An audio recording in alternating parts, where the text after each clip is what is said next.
welcome to ETS Capital Daily Morning Market Bite. Feels like a little bit of a pause today after the weeks of volatility that we've seen.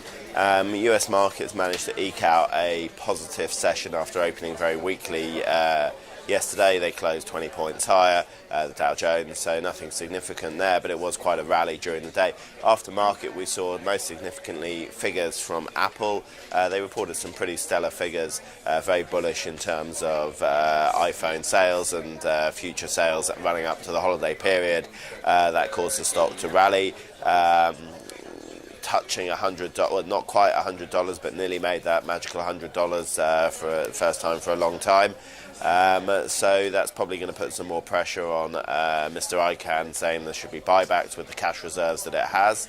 But that, on top of no bad economic news, has been turned around in Asia. We saw a sell-off in Asia last night. Dow Jones futures are trading down 130 points this morning, so looking like a negative session. Also, most significantly, US Treasuries have pulled back and look like they're heading back into the routine we saw last week. So it does feel like the selling and volatility is not over yet. The VIX is down a little bit, but not significantly, so probably brace yourself for further volatility, which leads to nice trading opportunities.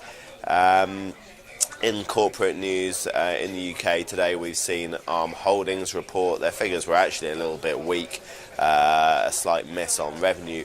However, investors are taking the good news from Apple and to an extent Texas Instruments last night, which Arm supplied chips for, to be good news. So I think traders are looking at the figures and discounting the lag in revenue royalties due to the fact people were holding off buying the new iPhones until the new one came out. These have come out. We're seeing stellar figures now, so expect Arm to be shifting a lot of chips and be getting some good royalties in this holiday season coming up.